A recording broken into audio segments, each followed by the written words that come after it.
Good afternoon, everyone. My name is Tom Moe.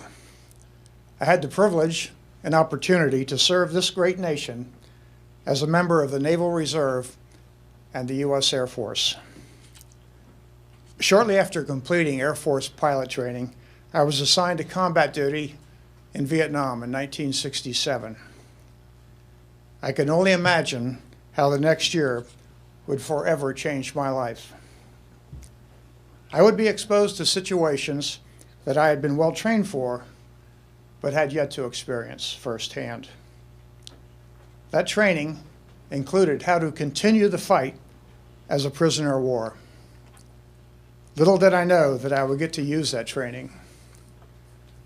I had just turned 24 years old in early 1968.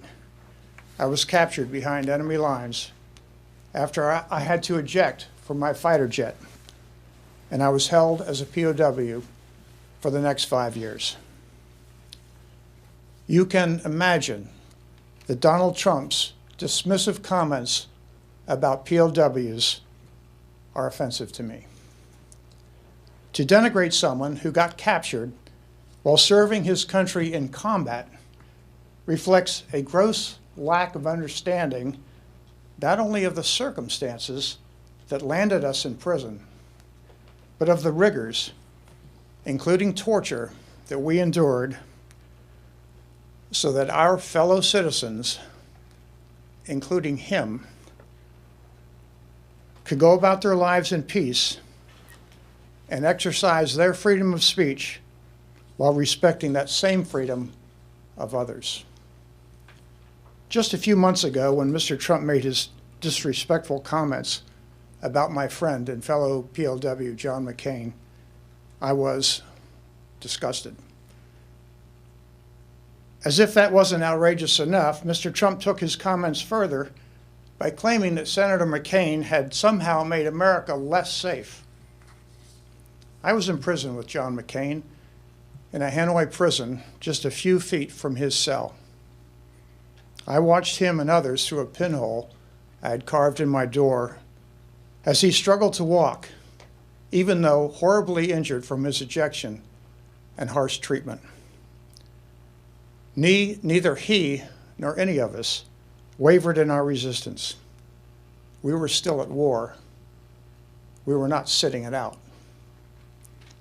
So I know who John McCain is, and I know his commitment to our nation.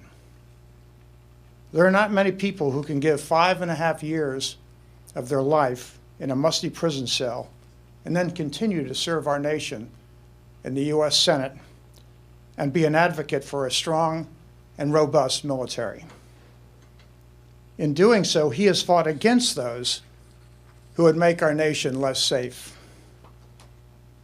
The recent attacks in Paris remind us that our country is in need, more than ever, of a leader who is qualified and experienced to understand and lead our military. To lead our military with respect, to lead our military with dignity, and a person who can unify this country, talents which Mr. Trump does not seem to exhibit. We are experiencing today increasing discord and more disunity in this country than in recent memory. Can we expect to draw together as a nation and face the increasing threats against our livelihood, against our fundamental freedoms, when a leading candidate for president sows hate and discord against anyone who simply disagrees with him? We have seen too much of this already in the past few years. I say enough is enough. Thank you very much for being here. Thanks. Good afternoon, everyone. My name's Jim Brady. I'm a councilman and veteran from Shaker Heights, Ohio. Northeast Ohio is home to thousands of people and their descendants who emerged from Eastern Europe. Poles, Hungarians, Latvians, Albanians, Macedonians, Ukrainians, just to name a few. Ohioans from these ethnic groups are proud of their heritage, proud that they resisted communism and proud of their gains of their home countries, becoming free, joining the EU, and in many cases, joining NATO. I'm proud to be from Northeast Ohio, and I'm proud of the wonderful diversity this heritage brings to Ohio and our nation. When I served as a U.S. Army infantry officer around the world, I saw that same diversity in the military, and I was proud to know I was serving a country that had helped defeat communism and spread freedom. You see, serving in the 90s, many of our missions involved preparing for operations in Eastern Europe. It is shocking and disturbing to hear Donald Trump be so dismissive about the threat that expansionist Russia plays to the free world and so dismissive of the plight of the Ukraine. He repeatedly said or says he thinks he'd get along just fine with Putin. He's bragged about being on TV with him. He said protecting Ukraine and standing up to Russia in Ukraine is a European problem. And he said that he really doesn't care if Ukraine is in NATO or not. Mr. Trump, Vladimir Putin is not our friend. Mr. Trump's failure to understand the threats of a resurgent Russia, appreciation of the violence Putin has brought to the Ukraine, and the anxiety our NATO allies in Eastern Europe feel reveals his naivete, or at least his ignorance of world affairs and just how profoundly unprepared he is to be commander-in-chief of the most powerful military in the world. For these reasons and many others, I'm proud to support John Kasich as the next President of the United States. Thank you.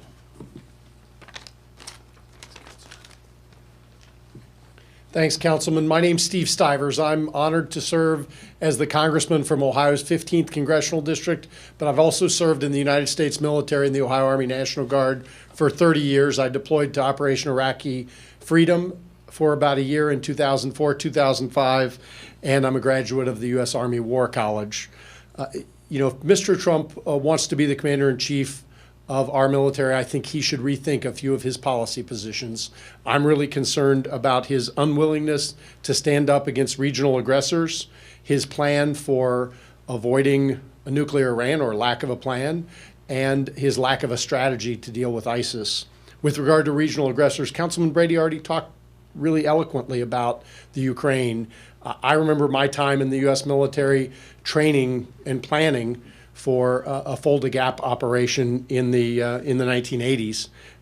Thank God it never came to be, but a resurgent Russia under Vladimir Putin, who wants to rebuild a Soviet-style empire on the periphery of Russia, is a threat to Western Europe and the United States and the United States' interests. And threats to our allies are threats to us. Our NATO allies are important to us. And frankly, the fact that Mr. Trump does not want or doesn't care if the Ukraine joins NATO really, I think, is very, it makes light of the threat that Russia poses. Not only is Russia's actions a violation of Ukraine's sovereign rights, it's a violation of international law. And I believe we should admit Ukraine into NATO to protect against a resurgent Russia. I think that Mr. Trump should rethink that position. I also am worried about his position with regard to a nuclear Iran. He said that he doesn't mind negotiating with Iran, and he thinks that former President Ahmadinejad has a reason to not like the United States. Well, the problem with that reasoning, or the mistake with that reasoning, is that that's what led to this bad nuclear agreement that we now face. And I think we need to make sure that we stand up and walk away from that nuclear agreement, and also that we use the willingness to potentially use our military forces to prevent a nuclear Iran. And he's walked away from that statement and not been willing to stand up for that. The third thing that that Mr. Trump has not done is he has not eloquently stated any strategy to take on ISIS. And he said he would bomb, and I'll use my words, not his, the heck out of them. He used another word. But bombing somebody is not a strategy. And there's only one candidate who's laid out a strategy to defeat ISIS, to strengthen our military, and to deal with regional aggressors. And that person is John Kasich. He laid it out in a speech at the National Press Club a week ago tomorrow. And he explained in eloquent terms how he would do it, in detail how he would do it. And he has a great national security team advising him. And I think that makes a difference. And I think John Kasich is the only person with both executive experience as well as somebody with 18 years of serving on the Armed Services Committee, somebody who understands the threats to our way of life and how our military works and how a national military strategy should be used to preserve America and our ideals. So that's the kind of leadership we should expect. That's why I support Governor Kasich. And today I hope that Mr. Trump will step back from a few of the positions he's had that I think put us at risk. Thank you, and I guess I'll be followed by Colonel Moe. If you don't mind, Congressman.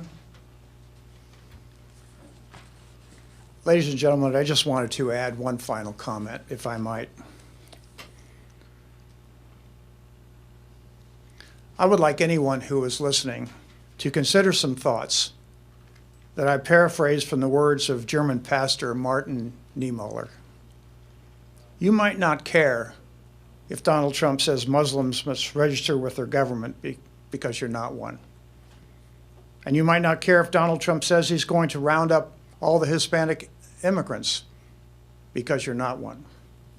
And you might not care if Donald Trump says it's okay to rough up black protesters because you're not one. And you might not care if Donald Trump wants to suppress journalists because you're not one. But think about this. If he keeps going and he actually becomes president, he might just get around to you. And you better hope that there's someone left to help you. We'll take a few questions. Congressman Stivers, right now, despite multiple debates, a plurality of Republican primary voters appear to support Donald Trump. What does that say about the Republican Party? Well, I don't think it says anything about the Republican Party. What it says is people are desperate for someone to lead them. And I just hope as they think about that, they think about the fact that we're living in serious times with the ISIS bombing of a Russian airliner, the attacks in Paris, the attack in Mali this weekend or last week. We live in very serious times, and we do need to fix our economy. And you know, I think people will say, oh, gee, a businessman might be great, but we also need to look out for our national security, and it's the primary responsibility of any government is to protect its people and its way of life. And I think we need to take that very seriously, and the temperament of the candidates matter, and the policy position of the candidates matter. So I just would ask voters to think about who they want to carry the nuclear codes of the United States government. Yes, sir. Congressman, when I go to Donald Trump rallies and I speak with voters, a lot of them will point to the fact that, when I ask them, doesn't government experience matter, especially in the wake of the Paris attacks? And a lot of folks will say that they're tired with politicians and they don't see the need for someone with government experience to be able to confront ISIS. They see Trump as a strong leader, someone with conviction who's going to do what he says. Why, in your opinion, isn't that enough? Because it matters who you listen to and what you know. When asked about a month ago, maybe 2 months ago, who his national security advisors were, who he listens to, Mr. Trump said, I watch the shows. That means you guys advise him. He needs a serious team. This is a serious time. And he did say complimentary things of, I think, Ambassador Bolton and a couple other people who happen to appear on a lot of shows, but he's not met with those people, at least as of the time when I saw a news report on, I can't remember where I saw it, maybe CNN or someplace. I don't remember where I saw, but he hadn't even met with the people that he complimented. So it's like he's literally watching them on TV like 300 million other Americans. He needs a team to look out for the American national interest, because it is a primary goal of the United States government to secure our people and our way of life. And I think we need to make sure that we can do that. And so I think he needs to get a team around him. I believe he announced on the Hugh Hewitt show, I think it was September 15th, that he was going to make an announcement soon of who his national security team was.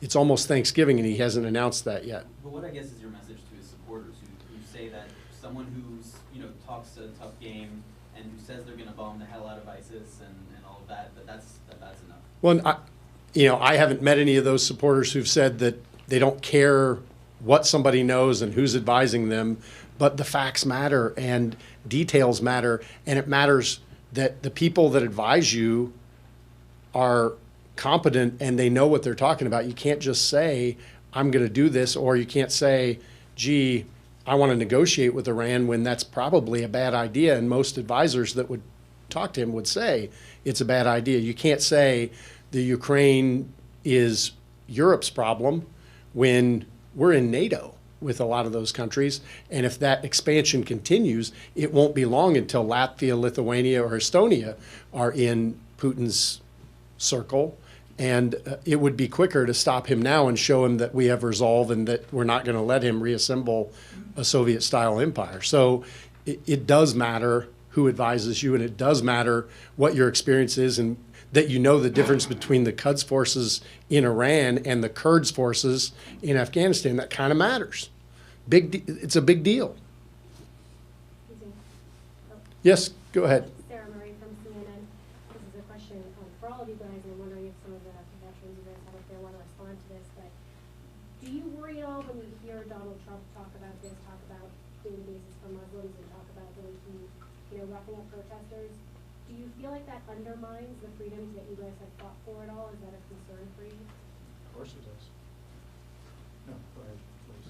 Yeah, it hits home for me. I joke when I was in college, I was in ROTC, and I had served in the first Gulf War, and I was in ROTC finishing up college, and there was a big protest. There was an anti-Iraq war protest on campus at the University of Toledo. And a bunch of the guys in ROTC came running up to me, and they were like, "Listen, there's there's people burning a flag. They're having a protest, on the quad. We need to go do something about it."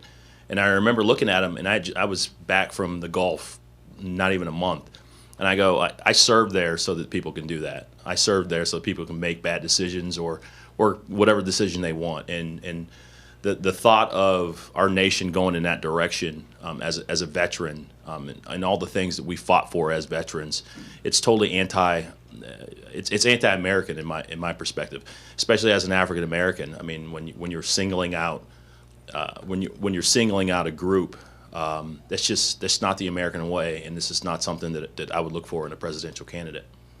I would argue it's not just anti-American, it's counterproductive.